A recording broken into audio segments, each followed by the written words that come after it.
भोपाल में आज भी कांग्रेस पार्टी का प्रदर्शन देखने को मिला है। कांग्रेस विधायकों ने भैंस के आगे बीन बजा दी है। देखिए जरा, कांग्रेस के 2 विधायकों को सांकेतिक रूप से भैंस बना दिया गया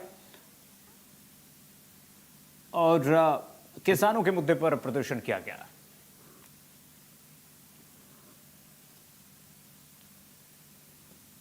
इस बीच सीधे लिए चलते हैं लोकसभा।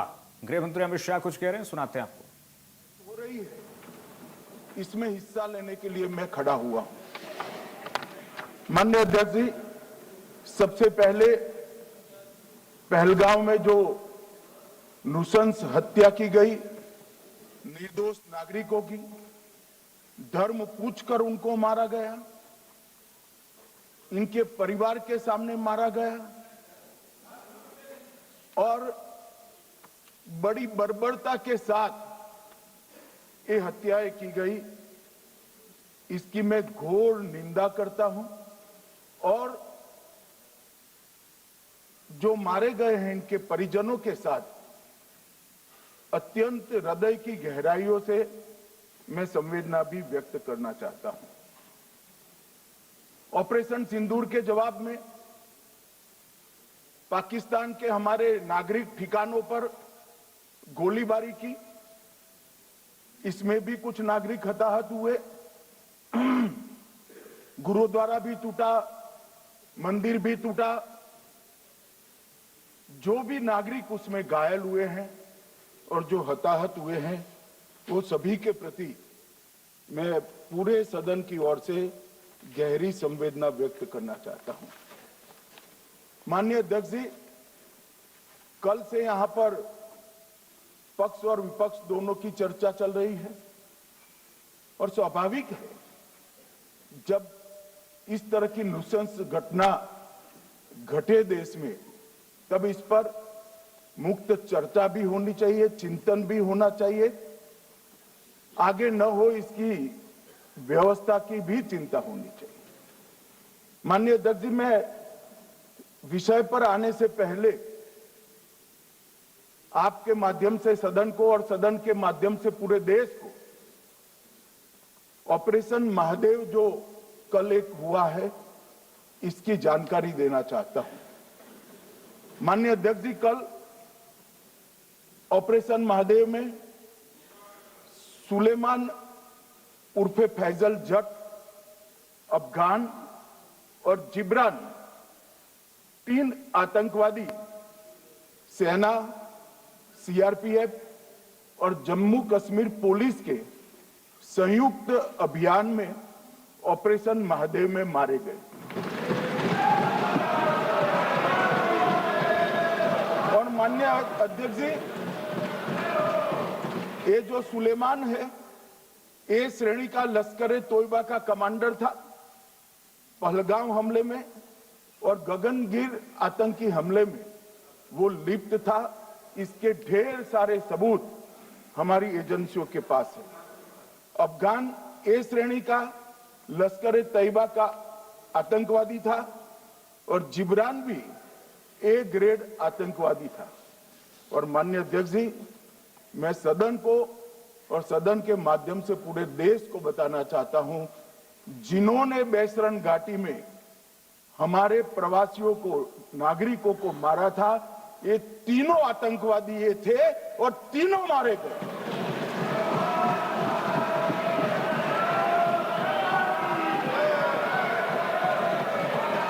और मान्यवर, मैं आज इस सदन के माध्यम से सेना के पैरा 4, सीआरपीएफ के सारे जवान जो अभियान में शामिल थे और जम्मू कश्मीर पुलिस के जो जवान थे, वो सभी को सदन और पूरे देश की ओर से बहुत बहुत साधुवाद देना चाहता हूं।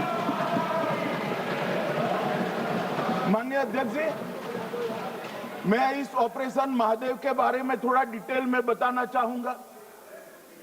ऑपरेशन महादेव की शुरुआत 22 मई 2025 को, एक प्रकार से तो जिस दिन हत्या हुई थी उसी दिन रात को 22 मई 2025 को जिस दिन हत्या हुई थी उसी रात को एक सुरक्षा मीटिंग की गई थी जम्मू कश्मीर में। ये पूछ रहे थे, कोई गए नहीं, सिर्फ राहुल गांधी गए। अब आपकी आंख कौन से चश्मे से देख रही है मुझे मालूम नहीं माननीय अध्यक्ष जी। 1 बजे हमला हुआ, मैं 5:30 बजे श्रीनगर में उतर चुका था। माननीय अध्यक्ष जी, अरे सुनो सुनो, मैं बताता हूँ ना 22 में, सुनो ना प्लीज, धैर्य रखकर सुनो, हमने आपको नहीं टोका है, सुनना पड़ेगा भाई, ऐसे नहीं चलेगा। माननीय अध्यक्ष जी, नहीं, पर बैठे बैठे मत बोलिए आप भी। माननीय अध्यक्ष जी, माननीय अध्यक्ष जी, 23 अप्रैल को बैठे टिप्पणी मत करिए। एक सुरक्षा मीटिंग की गई। सभी सुरक्षा बल, सेना, CRPF, BSF, Jammu Kashmir police, और सबसे पहले उसमें निर्णय किया गया कि जो नृशंस हत्यारे हैं वो देश छोड़कर पाकिस्तान भाग न पाए, इसकी हमने पुख्ता व्यवस्था की और भागने नहीं। 22 मई को आईबी के पास एक ह्यूमन इंटेल आई और एक क्षेत्र के अंदर, दाची गांव क्षेत्र के अंदर आतंकवादियों की उपस्थिति की सूचना मिली। आईबी और सेना द्वारा दाचीकाम क्षेत्र में अल्ट्रा सिग्नल कैप्चर करने के लिए जो इंस्ट्रूमेंट हमारी एजेंसियों ने बनाए हैं, इसके द्वारा इस सूचना को पुख्ता करने के लिए मई से 22 जुलाई तक लगातार प्रयास किए गए। ठंड में ऊंचाइयों पर हमारे सेना के अधिकारी पैदल इनके सिग्नल प्राप्त करने के लिए घूमते रहे, आईबी के अफसर भी घूमते रहे, सीआरपीएफ भी घूमती रही, और मान्यवर 22 जुलाई को हमें सफलता मिली। सेंसर्स के माध्यम से आतंकवादी होने की पुष्टि मिल गई। तब 4 पैरा जो हमारी सेना का एक हिस्सा है, उसकी नेतृत्व में 4 पैरा के जवान, सीआरपीएफ के जवान और जम्मू कश्मीर पुलिस के जवान मान्यवर एक साथ ये आतंकवादियों को घेरने का काम किया। सेना, सीआरपीएफ, जम्मू कश्मीर पुलिस की मीटिंग भी की गई। जो 5 ह्यूमन एसेट्स थे उनको भी वहां भेजा गया, और कुल मिलाकर कल जो ऑपरेशन हुआ, इसमें हमारे निर्दोष नागरिकों को मारने वाले तीनों आतंकी मौत के घाट उतार दिए। मान्यवर, तीनों के नाम मैंने बताए हैं, सुलेमान उर्फे फैजल जट, अफगान और जिब्रान। मान्यवर, वो तो एक आशंका थी कि यही लोगों ने घटना की है, मगर मैं बाद में एनआईए की जांच पर आता हूं, एनआईए ने पहले से ही इनको, जिन्होंने आसरा लिया था, वो लोगों को गिरफ्तार कर रखा था। उनको खाना पहुंचाने वाले लोगों को अपने कब्जे में रखा था। तो जब आतंकवादियों के शव श्रीनगर आए, इनसे पहचान कराई गई। 4 लोगों ने पहचान लिया, यही 3 लोग थे जिन्होंने पहलगांव में आतंकी घटना को, मगर हमने इस पर भी भरोसा नहीं किया मान्यवर, कोई जल्दबाजी नहीं की। हमने जो आतंकी घटना स्थान से कारतूस मिले थे, वो कारतूस का एफएसएल रिपोर्ट पहले से करा कर रखा था, और चंडीगढ़ सेंट्रल एफएसएल के अंदर बैलिस्टिक रिपोर्ट के आधार पर उनका रिपोर्ट तैयार था। जब ये कल आतंकवादी मारे गए, इनकी 3 राइफलें पकड़ी गई। एक M9 अमेरिकन राइफल थी और 2 AK-47 राइफल थी। जो कारतूस मिले थे वो भी M9 और AK-47 के भी थे, मगर हमने इससे भी संतोष नहीं माना। ये राइफलों को एक विशिष्ट विमान के द्वारा कल रात को 12 बजे चंडीगढ़ पहुंचा गया और पूरी रात फायरिंग कर कर इसके भी खाली खोखे जनरेट किए गए, 2 खोखों का मिलान किया गया, राइफल की नाली और निकले हुए खोखों का भी मिलान हो गया। तब ये तय हो गया कि इन्हीं 3 राइफलों से हमारे निर्दोष नागरिक मारे गए। और मान्यवर, आज मैं सदन को बताते हुए बहुत खुश हूं। मोदी जी ने ऑपरेशन सिंदूर कर आतंकवादियों को जिन्होंने आतंकवादियों को भेजा था, उनके आकाओं को जमीन में मिलाने का काम किया था। सेना और सीआरपीएफ ने वो आतंकवादियों को भी समाप्त कर दिया। और मान्यवर,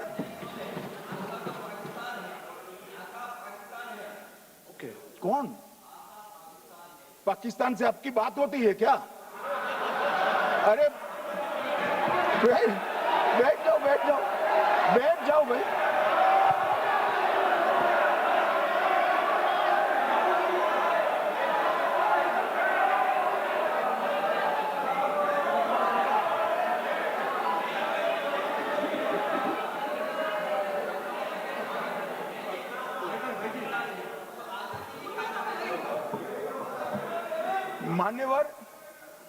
मान्यवर, मैं बताता हूं कैसे इनके आका मारे गए, वो भी नाम के साथ बताता हूं, जगह के साथ बताता हूं, घंटे, मिनट और सेकंड के साथ बताता हूं।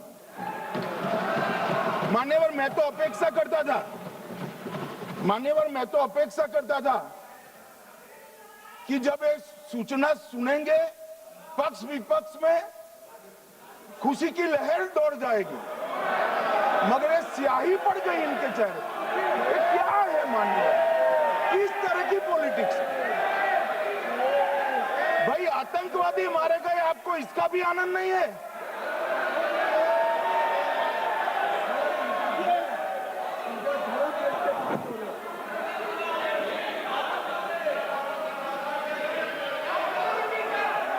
अखिलेश जी बैठ जाइए, मेरा पूरा जवाब सुनिए, आपका सब जवाब आ जाएगा। भाई आप आतंकवादियों का धर्म देखकर दुखी मत होइए।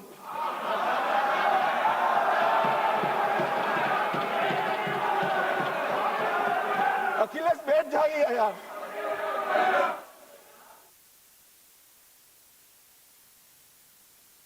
संसद में ऑपरेशन सिंदूर पर लगातार संग्राम है और आप देख रहे हैं गृह मंत्री अमित शाह फेज वाइज लगातार विपक्ष को जवाब दे रहे हैं और शाम को प्रधानमंत्री नरेंद्र मोदी ऑपरेशन सिंदूर समेत तमाम विपक्ष के जो मुद्दे उठाए जा रहे हैं उस पर जवाब देंगे सदन के पटल पर। पूरे देश को इंतजार है। आगे बढ़ते हैं। अंबिकापुर में पूर्व मंत्री अमरजीत भगत मैनपाट हाथी प्रभावित क्षेत्र पहुंचे, जहां उन्होंने हाथियों द्वारा तोड़े गए मकान का मुआयना किया। साथ ही अधिकारियों से जल्द मुआवजा दिलाने की बात भी की। बरसात के गिरते पानी के बीच ग्रामीणों से ये चर्चा की गई। पहाड़ी कोरबा बस्ती पहुंचे लोगों को टॉर्च का वितरण किया गया। मैनपाट के हाथी प्रभावित इलाके बरडाड, बरबावली, दाती दब, नर्मदापुरम सहित अन्य प्रभावित इलाके में जाकर के लोगों से बातचीत करके उनकी समस्या सुनी और प्रशासन तक बात पहुंचाने का आश्वासन दिया। बता दें कि मैनपाट वन परिक्षेत्र में 10 सदस्यीय हाथियों का दल विचरण कर रहा है। अब तक 1 दर्जन से अधिक घरों और सैकड़ों ग्रामीणों की फसलों को हाथियों ने नुकसान पहुंचाया है।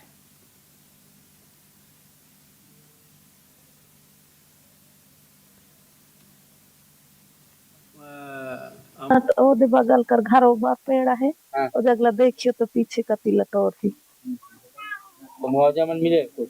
कहाँ मिली? आधा थोर मिली, आधा और आधा नहीं मिले। तो लिख लू खाली थे बराबर देते, बराबर लखाए देते, वहाँ कहाँ से घर बनती। मेरे समय में जब हाथी का आमद रफत होता था तो यहाँ विभागीय अमला मुस्तैद रहता था। वन विभाग के अधिकारी कर्मचारी यहाँ पर डटे रहते थे, राजस्व विभाग के अधिकारी रहते थे, पुलिस विभाग के, उनके बीच में जागरूकता फैलाया जाता था कैसे बचना है और अगर हाथी आ जाए तो कहाँ पर रहना है, सब रहने का खाने का व्यवस्था करते थे हम। तो सब बंद हो गया है। यहाँ फसल को जो नुकसान हो रहा है, घर तोड़ दिया है, जनहानि हो उसका भी लोग बोल रहे हैं कि अभी आवेदन दे रहे हैं कि उसका भी नुकसान का ना मुआवजा ना भरपाई, कुछ सहायता राशि कुछ नहीं मिला है। उसको हम अभी इन लोगों से आवेदन लेकर के और जिला प्रशासन से वन विभाग से बात करेंगे और चल रहे हैं। और बढ़ेंगे आगे बड़ी खबर आपको बता दें, इस बीच आ रही है, बता दें इस वक्त की बड़ी जानकारी सुकमा से है। पुलिस और नक्सलियों के बीच में मुठभेड़ हुई है। नक्सलियों का शहीदी सप्ताह चल रहा है। सुबह से नक्सलियों से जवानों की मुठभेड़ जारी है। नक्सलियों से शहीदी सप्ताह के चलते बीच ये सर्चिंग की गई थी। डीआरजी, सीआरपीएफ और एसटीएफ के जवान लगातार नक्सलियों को जवाब दे रहे हैं। मुठभेड़ में नक्सलियों के नुकसान की खबर है। एसपी किरण चौहान और सीआरपीएफ डीआईजी आनंद सिंह राजपुरोहित बनाए इस पूरे मुद्दे पर नजर बनाए हुए हैं।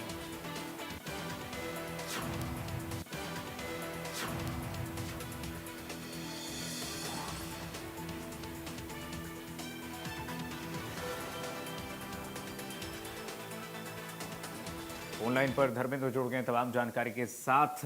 धर्मेंद्र, क्या जानकारी? देखिए पीछे मैं बताना चाहूंगा, नक्सलियों का शहीद सप्ताह चल रहा है, जिसको लेकर लगातार जवान ऑपरेशन पर निकले थे। नक्सलियों के जवानों की सूचना पर ये ऑपरेशन लॉन्च किया गया था। तभी आईडी की चपेट में आने से 2 जवान हमारे घायल हो गए हैं और जिन्हें अभी भी उस इलाके में मुठभेड़ चल रही है और लगातार जवान बताया जा रहा है कि कई हार्डकोर नक्सलियों को जवानों ने घेर रखा है। मुठभेड़ अभी भी जारी है। बताया जा रहा है कि कई नक्सलियों को गोली लगी, एक नक्सली को जवानों ने ढेर कर दिया है। जी चलिए ठीक है, बहुत शुक्रिया धर्मेंद्र तमाम जानकारी साझा करने के लिए।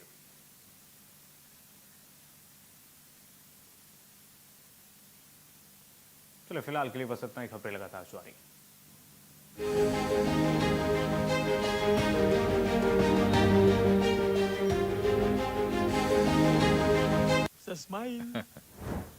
ना ना ना ना, गलत समझ रहे हैं आप। ये ज़ीब्रा नहीं है। Excuse me? जब कोई पॉलिसी बाजार से बिना कंपेयर किए शोरूम से महंगा कार इंश्योरेंस लेके 30,000 रुपए तक गवा बैठे तो उसको ज़ीब्रा नहीं, गधा कहते हैं। भगवान श्री कृष्ण ने मध्य प्रदेश के उज्जैन में ऋषि सांदीपनि से गुरु शिष्य परंपरा के साथ वेद, योग और 64 कलाओं का ज्ञान प्राप्त किया था। प्रधानमंत्री नरेंद्र मोदी के संस्कार प्रधान शिक्षा के विजन को मध्य प्रदेश में साकार करते हुए मुख्यमंत्री डॉक्टर मोहन यादव प्रदेश में शिक्षा पा रहे हर बालक में श्री कृष्ण और हर शिक्षक में गुरु सांदीपनि को देख रहे हैं। हमारी सरकार के द्वारा 350 से ज्यादा सांदीपनि विद्यालय प्रारंभ किए जा रहे हैं। नई पीढ़ी के नए बच्चे प्राइवेट स्कूल को भी मात करेंगे, इतने अच्छे विद्यालय बन रहे हैं। सांदीपनि विद्यालयों में शिक्षा सिर्फ किताबों तक सीमित नहीं रहेगी। पहले ही चरण में 369 अत्याधुनिक स्कूल तैयार हैं, जहां स्मार्ट क्लासरूम्स हैं, डिजिटल लर्निंग है, साइंस लैब्स हैं, कंप्यूटर और वोकेशन ट्रेनिंग की सुविधाएं हैं। यही नहीं, संगीत, कला, नाटक, खेल और संस्कार हर पहलू पर होगा ध्यान। ओपन थिएटर से लेकर ऑडिटोरियम तक, बास्केटबॉल से लेकर स्विमिंग पूल तक, हर बच्चे को मिलेगा वह माहौल जहां वह अपनी प्रतिभा को निखार सके। और सबसे खास बात, शिक्षकों और स्कूल लीडर्स की विशेष ट्रेनिंग। 5 दिन के बूट कैंप में उन्हें सिखाया जाएगा कैसे बने एक पॉजिटिव स्कूल कल्चर का आधार, कैसे मजबूत हो छात्र शिक्षक रिश्ते और कैसे हर क्लासरूम में फैले ज्ञान का उजाला और विश्वास की रोशनी। सांदीपनि विद्यालय सिर्फ स्कूल नहीं, यह एक दृष्टिकोण है जहां हर बच्चा तैयार होगा भविष्य के लिए, संस्कारों के साथ, विज्ञान के साथ और आत्मविश्वास के साथ। मुख्यमंत्री जी के संकल्प और दूरदृष्टि की सुखद सौगात। महर्षि सांदीपनि विद्यालय, भविष्य की ओर एक सशक्त कदम।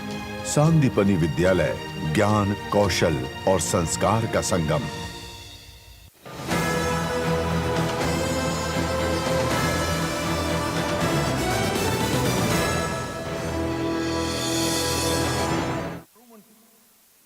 चिदंबरम जी ने सवाल उठाया कि क्या प्रूफ है कि ये आतंकवादी पाकिस्तान से आए, और मानने वाले कब उठाया? जब संसद में चर्चा होने वाली थी। क्या कहना चाहते हैं चिदंबरम साहब? किसको बचाना चाहते हैं? पाकिस्तान को बचाकर आपको क्या मिलेगा? वो ये कह रहे हैं कि और क्या है, मत जवाब दो।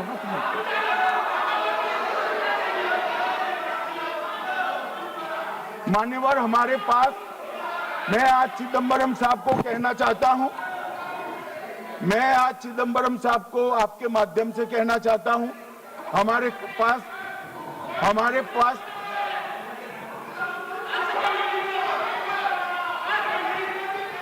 मान्यवर हमारे पास प्रूफ है, वो भी मैं सदन के सामने रखना चाहता हूं कि तीनों पाकिस्तानी थे। 3 में से 2 के पाकिस्तान के वोटर नंबर भी आज हमारे पास उपलब्ध है। मान्यवर ये राइफलें हैं, ये राइफलें भी हमारे पास उपलब्ध है। इनके पास से जो चॉकलेटें मिली हैं, वो चॉकलेटें ढोक में से मिली, वो भी पाकिस्तान की बनाई हुई चॉकलेट है। मान्यवर ये कहते हैं कि पाकिस्तानी नहीं थे, इसका मतलब पूरी दुनिया के सामने इस देश का एक पूर्व गृह मंत्री पाकिस्तान को क्लीन चिट दे रहा है। और मान्यवर वो पाकिस्तानी आतंकवादी नहीं थे, ऐसा बोलकर श्री चिदम्बरम अगर पाकिस्तानी आतंकवादी नहीं थे तो पाकिस्तान पर हमला क्यों किया, वो भी सवाल खड़ा कर रहे हैं। मान्यवर आज पूरी दुनिया ने हमारे संसद सदस्य गए थे, स्वीकारा था कि हमला पाकिस्तान ने किया है। और इस देश का गृह मंत्री जो कांग्रेस पार्टी से आता है, वो कहता है कि क्या सबूत है। अरे मुझसे मांगते, मैं दे देता, टीवी से मांगते हैं, पूरी दुनिया के सामने उजागर करते हैं, सब सुबह खड़ा करते हैं। पाकिस्तान को बचाने का इनका ये षड्यंत्र आज 130 करोड़ लोग जान रहे हैं। बच नहीं पाओगे आप लोग, बच नहीं पाओगे। मान्यवर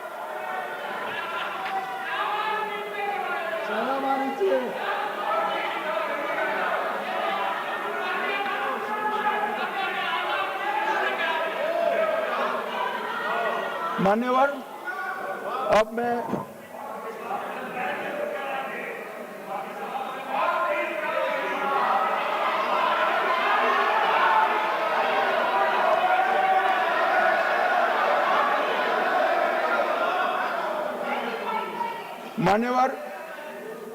मैं पहलगांव आतंकी हमला और ऑपरेशन सिंदूर,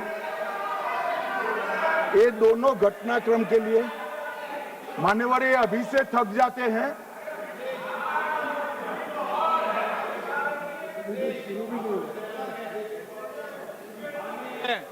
प्लीज बैठिए।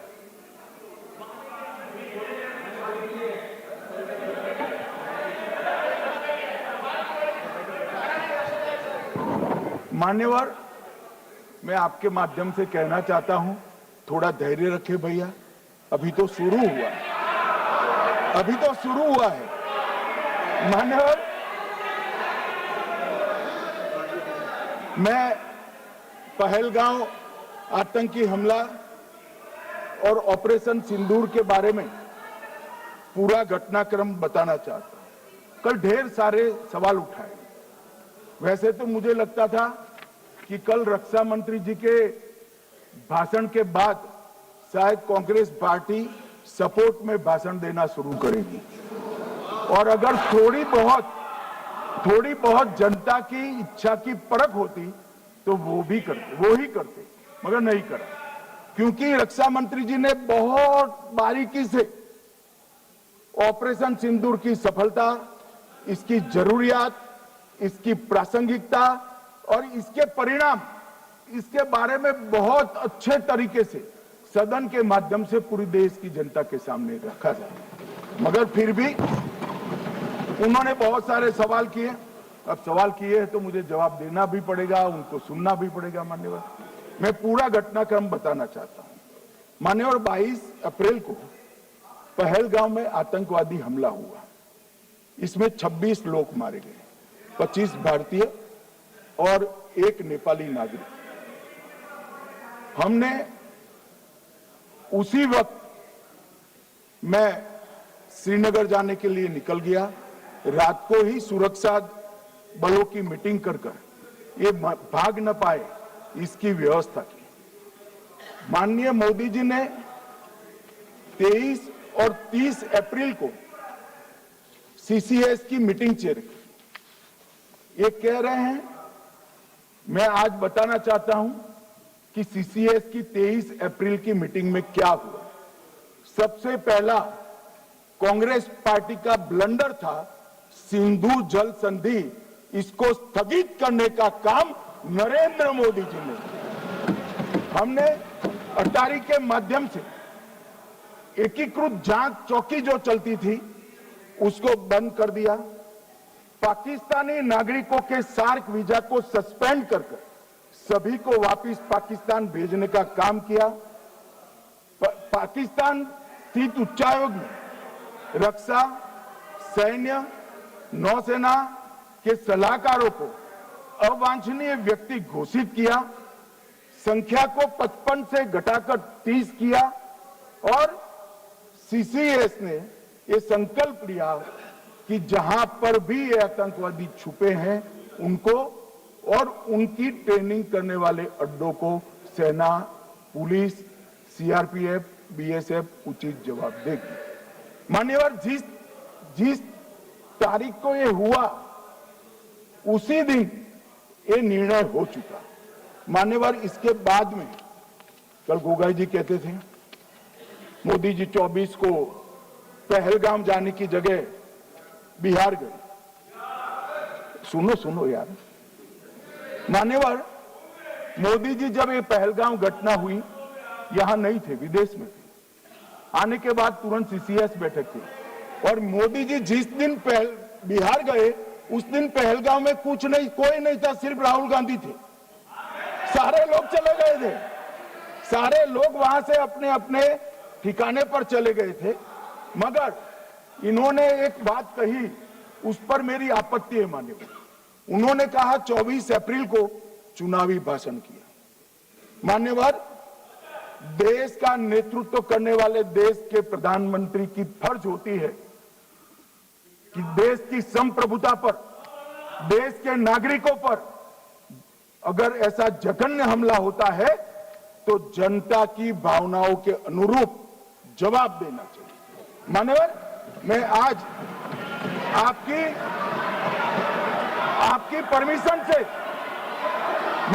परमिशन से मोदी जी के बिहार भाषण के कुछ अंश पढ़ना चाहता हूं। कोट अनकोट है। 22 अप्रैल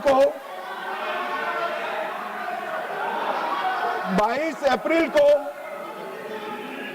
पहलगाम का यह हमला केवल निहत्थे पर्यटकों पर नहीं बल्कि पूरे भारत की आत्मा पर एक दुस्साहसपूर्ण प्रहार है।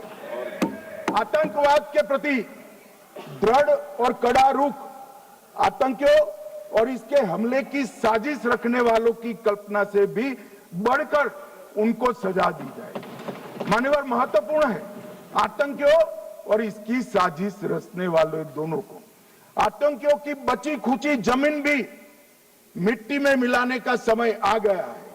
140 करोड़ भारतीय इस बात के लिए एकजुट है कि आतंकी आकाओं की कमर तोड़ दी जाएगी। भारत हरेक आतंकवादी और उनके समर्थकों की पहचान करेगा, उनका पता लगाएगा और उन्हें दंडित करेगा। आतंकवाद कभी भी भारत की आत्मा नहीं तोड़ पाएगा। न्याय सुनिश्चित करने का मैं हर संभव प्रयास करूंगा। अनकोट। अब इसमें किसी को चुनावी भाषण दिखाई पड़ता है तो उसकी समझ शक्ति पर बहुत सारे सवालिया निशान लग जाते हैं। ये चुनावी भाषण नहीं है, आतंकवाद के खिलाफ लड़ने का 140 करोड़ भारतीयों का प्रतिघोष है जो मोदी जी ने वहां दिया।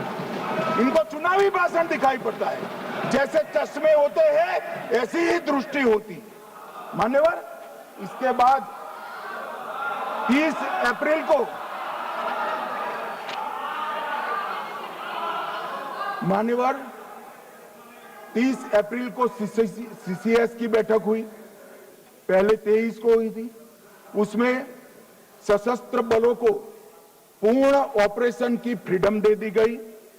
प्रधानमंत्री मोदी जी ने सीसीएस की उपस्थिति में रक्षा मंत्री, एनएसए और सेनाओं के प्रमुख के साथ बैठकर पूर्ण ऑपरेशनल फ्रीडम देने का काम किया और इसके बाद ये ऑपरेशन सिंदूर हुआ।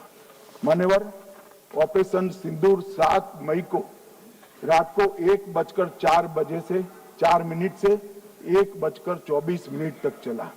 उसमें पाकिस्तान के 9 आतंकी ठिकानों को ध्वस्त कर दिया और पूरी दुनिया ने इसके दृश्य देखे। साहब, इससे बड़ा संयमित हमला नहीं हो सकता। आजकल दुनिया में युद्ध चल रहे हैं, हम देख रहे हैं, बच्चे मर रहे हैं, महिलाएं मर रही, निर्दोष मर रहे। हमने 9 आतंकी अड्डों को समाप्त किया, परंतु एक भी सिविलियन नहीं मारा गया, केवल और केवल आतंकी मारे स्थान थे। मरकज सुभान अल्लाह बहावलपुर, मरकज तैयबा मुरीद के, महमूना जाया कैंप सियालकोट, अरे नाम सुनो काम में आएंगे, सरजाल camp Sialkot, Sawai Nala camp Muzaffarabad, Syedna Bilal camp Muzaffarabad, Gulpur camp Kotli, Barnala camp Bhimber और अब्बास कैंप कोटली। मान्यवर, सर्जिकल स्ट्राइक और एयर स्ट्राइक में हमने पाक ऑक्यूपाई कश्मीर में ही हमला किया, एक प्रकार से भारत के हिस्से पर ही हमला किया।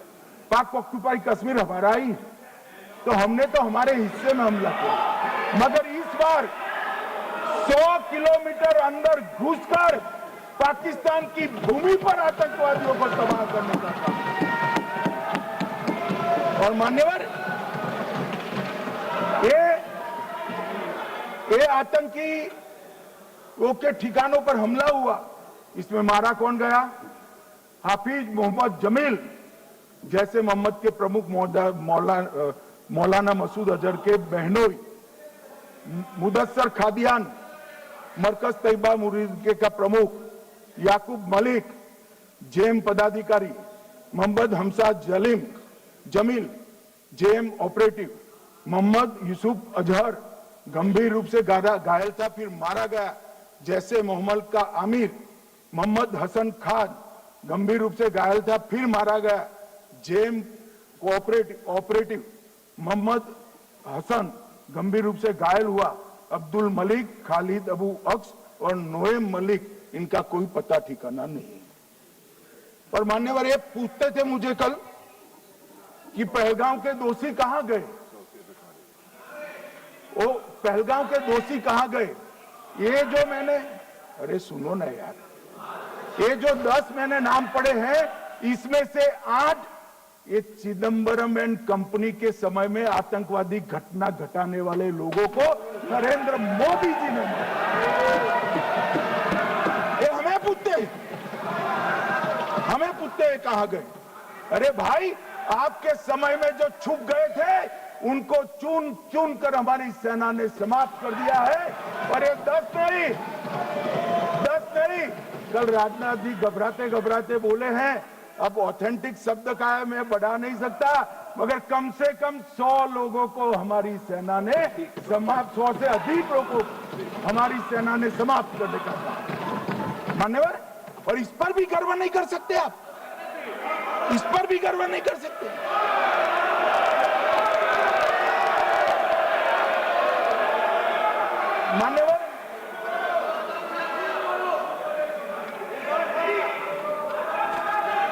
मान्यवर, 7 मई को 1:26 पर 22 मिनट पर ये हमारा काम समाप्त हो गया। हमारे डीजीएमओ ने उनके डीजीएमओ को बता दिया कि भाई, हमने आतंकवादी हमलों पर स्थानों पर सिर्फ हमला किया है, इनके हेडक्वार्टर पर हमला किया है, जो हमारा आत्मरक्षा का अधिकार है। पूरी दुनिया इसको एक्नॉलेज करती है। ऐसा नहीं हो सकता है मनमोहन सिंह के समय की तरह कि वो आकर मारेंगे और हम चुपचाप बैठे रहेंगे और जाकर चर्चा करेंगे। नरेंद्र सरकार। ऐसा नहीं हो सकता, डोजियर भेजते रहे। मान्यवर, उरी में हमला हुआ, हमने सर्जिकल स्ट्राइक किया। पहलगाम में हमला हुआ, एयर स्ट्राइक करा, और अरे पुलवामा में हुआ, एयर स्ट्राइक करा, और पहलगाम में हमला किया। 100 किलोमीटर अंदर जाकर 9 अड्डों और 100 से ज्यादा आतंकवादी को समाप्त। मान्यवर, अब देखें, हमने तो हमला किया था पाकिस्तान स्थित टेररिस्ट ठिकानों। अब पाकिस्तान से गलती हो गई, टेररिस्ट ठिकानों पर जो हमला किया था उसको वो अपने पर का हमला मान लिया, और पूरी दुनिया में कहते थे कि हमारा टेररिज्म से कोई लेन देन नहीं है। ये तो अब ऐसे ही ग्रुप करते, हम तो विक्टिम है, जो मनमोहन सिंह ने सर्टिफाइड भी कर दिया था कि ये भी विक्टिम है। मान्यवर, मगर दूसरे दिन इनकी श्रद्धांजलि का कार्यक्रम हुआ, और पाकिस्तान को मालूम नहीं पड़ा कि ये पूरी दुनिया देखेगी। सेना के आला अफसर उनके नमाजे जनाजा में उपस्थित हुए, उनके जनाजे को कंधा दिया, और ये सारे आतंकवादियों के जनाजे के जुलूस के अंदर पाकिस्तानी सेना, इनके अफसर, आईएसआई के अफसर, वहां की पुलिस के अफसर अश्रु भीनी आंख के साथ जुड़े थे। और मान्यवर, ये सिंदूर ने पाकिस्तान को पूरी दुनिया में एक्सपोज कर दिया कि पाकिस्तान के अंदर टेररिज्म स्टेट स्पॉन्सर्ड टेररिज्म है। ये पूरी तरह से, मान्यवर, पूरी तरह से एक्सपोज हो गया। 8 मई को पाकिस्तान ने हमारे रिहायशी इलाकों में हमला किया, हमारे सेना के अड्डों पर हमला किया, मगर एक भी मिसाइल से उनका कुछ नुकसान नहीं कर पाई। बहुत नजदीक से की हुई गोलाबारी के कारण हमारे गुरुद्वारा टूटा, एक मंदिर टूटा, कुछ हमारे नागरिक हताहत हुए। और दूसरे दिन 9 मई को मोदी जी ने सेना को हुक्म दिया, एक मीटिंग करी, राजनाथ जी, मोदी जी, एनएसए, सेना के सारे अध्यक्ष, और जवाब देने का तय किया, और उनके 11 एयरबेस को क्षतिग्रस्त करने का काम किया। मान्यवर, 8 एयरबेस इतने सटीक तरीके से तोड़े गए, पाकिस्तान की पूरी एयर डिफेंस सिस्टम धरी की धरी रह गई, कुछ नहीं कर पाई। नूर खान चकलाला एयरबेस तोड़ दिया गया, मुरीद तोड़ दिया गया, सुगुर्दा तोड़ दिया गया, रफीकी तोड़ दिया गया, रहीम यार खान तोड़ दिया गया, जकोबाबाद तोड़ दिया गया, सुक्कुर और भोलारी भी तोड़ दिए। और सुक्कुर, लाहौर, अरिफवाला, चुनेन, जकोकाबाद और नया चोर, ये 6 रडार सिस्टम भी उनके पूरी तरह से ध्वस्त कर दिए। 2 surface to air guided weapon Lahore और ओकारा में इनका जखीरा भी समाप्त कर दिया गया। और मान्यवर, ये हर चीज में पॉलिटिक्स करते, हर चीज में। जब उन्होंने हमारे रिहायशी इलाकों पर हमला किया, फिर भी हमने इनके रिहायशी इलाकों पर हमला नहीं किया, सिर्फ इनके एयरबेस और एयर डिफेंस सिस्टम को निशाना बनाया और उनकी आक्रमण करने की क्षमता को पंगु कर रख दिया। हमारी पूरी सेना, पूरी वायुसेना, पूरी नौसेना अक्षुण्ण थी और उनकी हमला करने की क्षमता को हमने छिन्न विछिन्न कर दिया। पाकिस्तान के पास शरण में आने के अलावा और कोई चारा।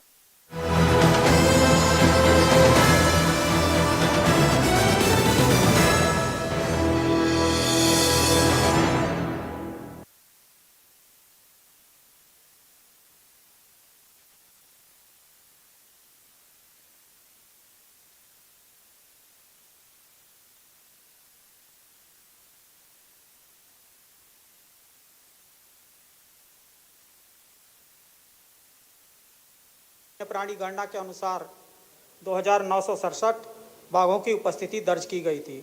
वर्ष 2022 में यह संख्या बढ़कर 3682 हो गई।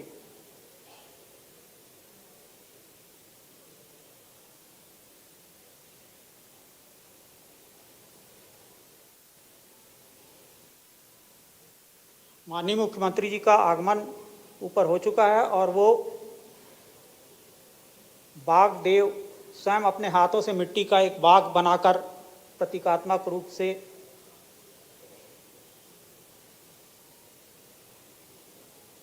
बाघ संरक्षण में लोगों का जुड़ाव हो,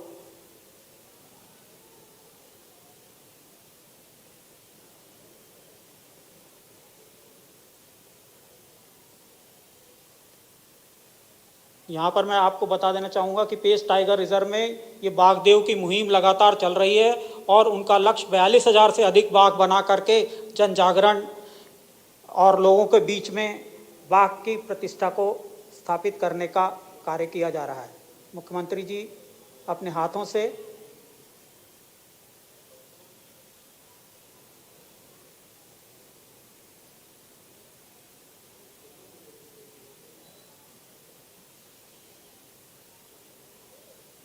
मोल्ड में मिट्टी भरकर बाघ की प्रतिमा का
निर्मित प्रतिमा का पर मुख्यमंत्री जी द्वारा टाइगर की जो स्ट्राइप्स होती हैं उनका अनुरेखण किया जा रहा है ताकि प्रतिमा पूर्ण हो सके।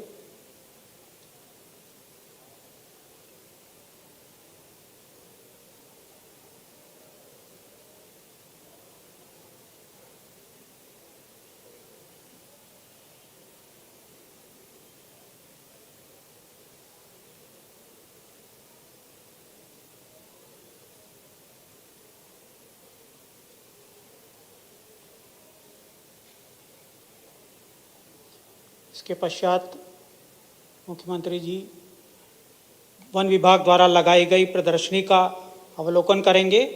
इस प्रदर्शनी में वन विभाग की गत 2 वर्षों की उपलब्धियों को दर्शाया गया है। साथ ही टाइगर रिजर्व के क्षेत्रों में आसपास रह रहे निवासियों द्वारा जो आर्ट बनाए जाते हैं उनका भी अवलोकन मुख्यमंत्री जी करेंगे। माननीय मुख्यमंत्री जी इसके बाद वन एवं वर्षा इस पर आधारित फोटोग्राफ, कैसे वन विभाग के कर्मचारी वर्षा काल में भी कार्य करते रहते हैं, उस पर आधारित फोटो प्रदर्शनी को भी देखेंगे। जो कलाकार यहाँ पर आए हुए हैं उनका मैं नाम लेना चाहूँगा। बैगा ज्वेलरी के लिए कान्हा टाइगर रिजर्व से श्री झाम सिंह बैगा, श्रीमती गोमती बाई, श्रीमती सुनीता बैगा, इंद्रावती बैगा। आदिवासी कला को प्रदर्शित करने के लिए श्री राधेश्याम खैनवार, श्री संजय पंचेश्वर। पन्ना टाइगर रिजर्व से टेराकोटा आर्टिस्ट श्री भागीरथ प्रजापति। वनमंडल उज्जैन से बटिक पे काम करने वाले श्री सिद्धक गुट्टी जी। वनमंडल अशोकनगर से चंदेरी के ऊपर काम करने वाले श्री गुलफाम खान, हनीफ खान जी। पेंच टाइगर रिजर्व से एम्ब्रॉयडरी पर काम करने वाली सुश्री माया उइके, सुश्री कांता उइके। पेंटिंग बनाने वाले हमारे वनकर्मी श्री रोहित शुक्ला। और बागदेव के साथ में आए कलाकार जो यहाँ पर आए हुए हैं पेंच टाइगर रिजर्व से श्री रोहित शनिचरे, श्री विजेंद्र जिजोटे, श्री नरेंद्र प्रजापति, श्री जितेंद्र शनिचरे, श्री अखिलेश शनिचरे, श्री रितेश शनिचरे और स्केच आर्टिस्ट श्री मनोज बड़कड़े यहाँ पर उपस्थित हैं।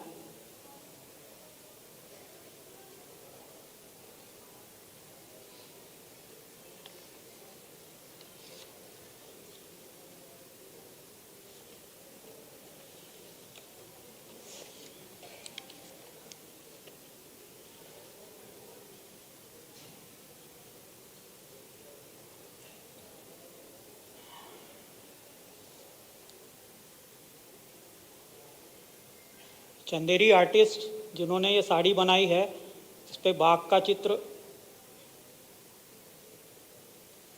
वीव किया है, उसका अवलोकन करते हुए माननीय मुख्यमंत्री जी।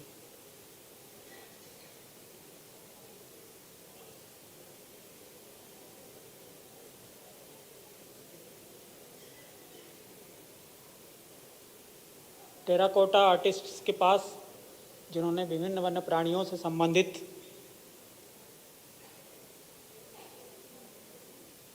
आर्ट पीस बनाए हैं।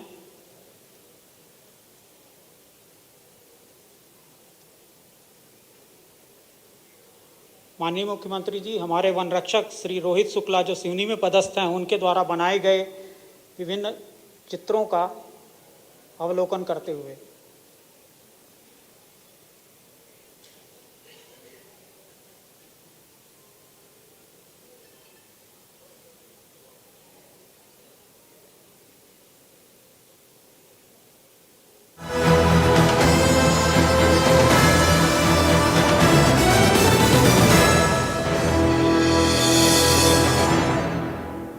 स्माइल।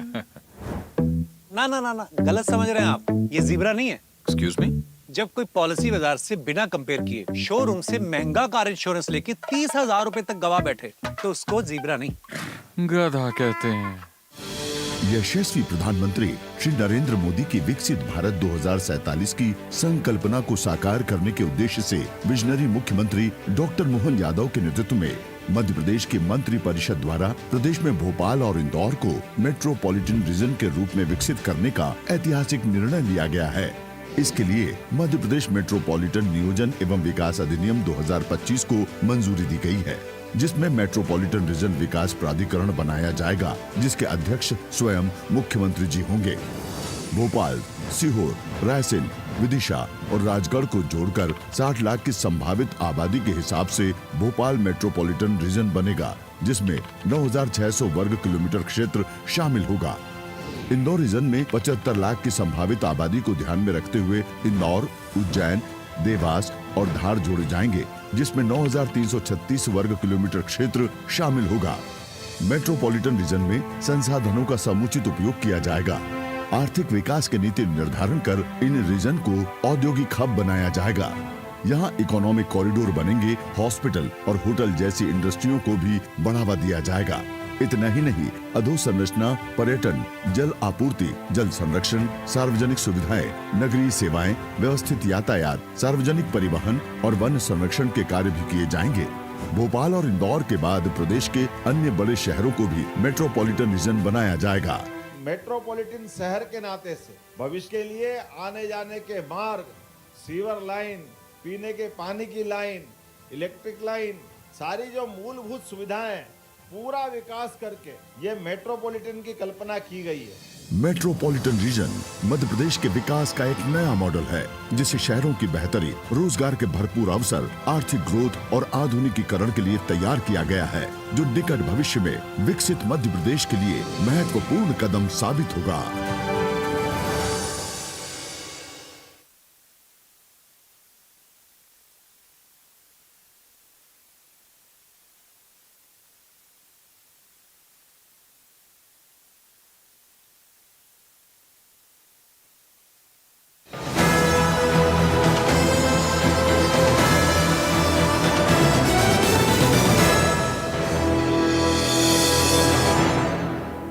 तो 360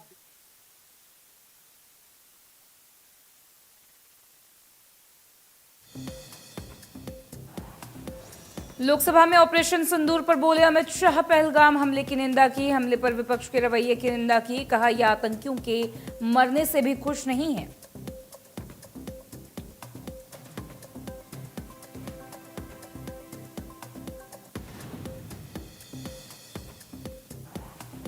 एमपी विधानसभा के मानसून सत्र का दूसरा दिन। किसानों के मुद्दे पर कांग्रेस विधायकों ने किया अनोखा प्रदर्शन। 2 विधायक प्रतीकात्मक रूप से भैंस बनी, बाकी विधायकों ने भैंस के आगे बजाई बीन।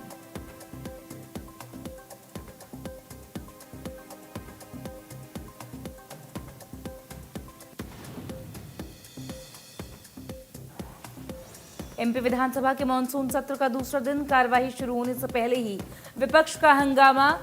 बाला बच्चन ने मुख्यमंत्री से जवाब मांगने की कही बात, तो मुख्यमंत्री ने विपक्ष पर कसा तंज। कहा नागपंचमी पर भैंस लेकर आए, अभी गिरगिट लेकर आते, मर्यादा बनाकर रखें।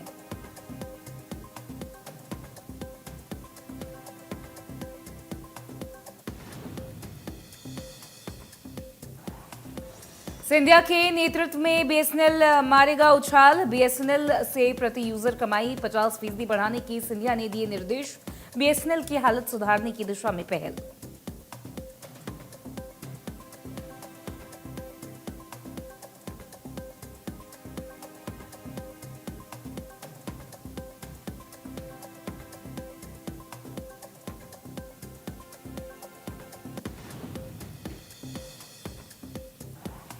सुकमा में पुलिस और नक्सलियों के बीच मुठभेड़। सुबह से जारी मुठभेड़ में एक नक्सली ढेर, 2 जवान घायल। बड़े नक्सलियों को जवानों ने घेरा। मुठभेड़ स्थल और आसपास की सघन सर्चिंग जारी।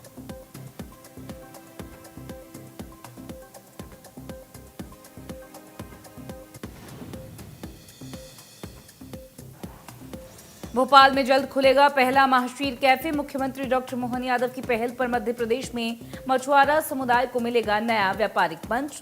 महाशीर कैफे में मिलेगा high protein sea food, ready to eat मछली और डेकोरेटिव फिश।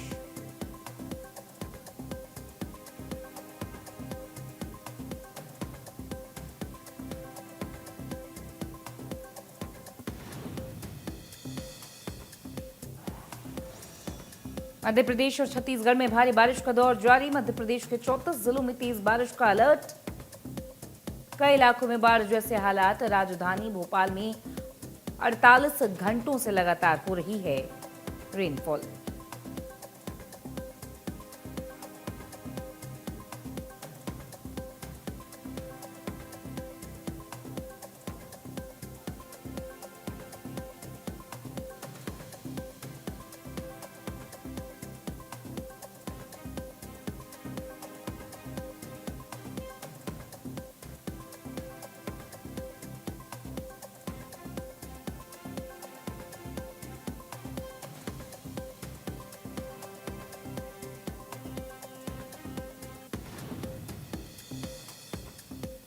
नमस्कार दर्शकों, बहुत बहुत स्वागत है आप सभी का इंडिया न्यूज के इस खास बुलेटिन में।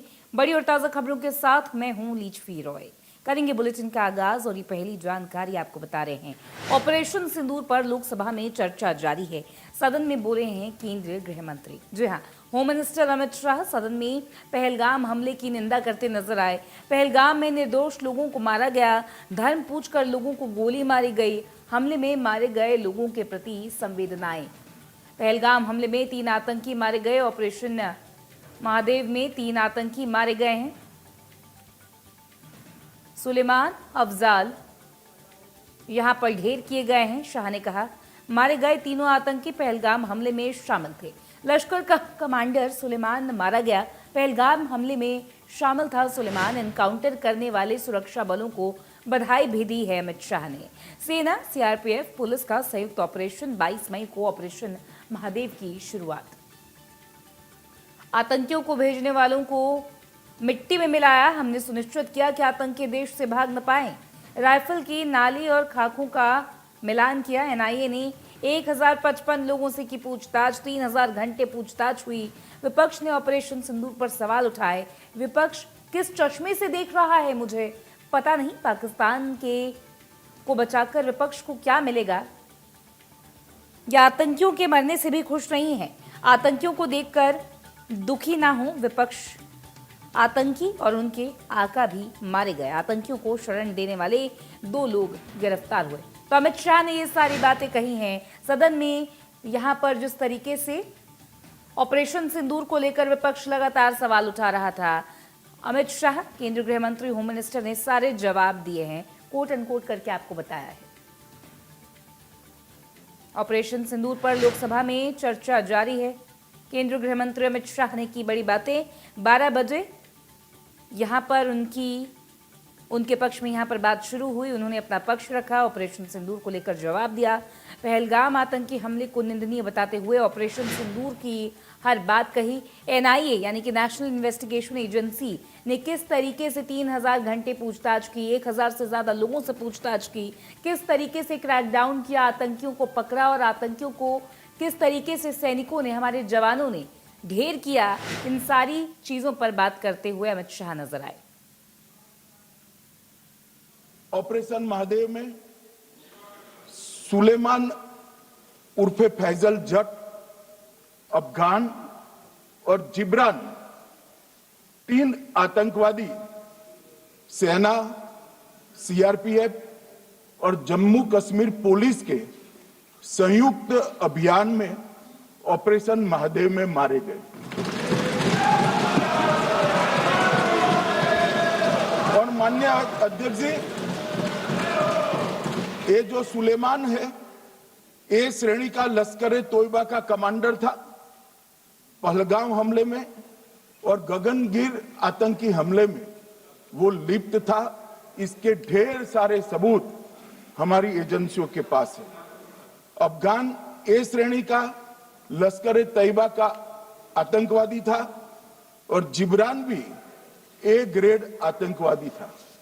और माननीय अध्यक्ष जी, मैं सदन को और सदन के माध्यम से पूरे देश को बताना चाहता हूं, जिन्होंने बैसरन घाटी में हमारे प्रवासियों को, नागरिकों को मारा था, ये तीनों आतंकवादी ये थे और तीनों मारे गए। मैं इस ऑपरेशन महादेव के बारे में थोड़ा डिटेल में बताना चाहूंगा।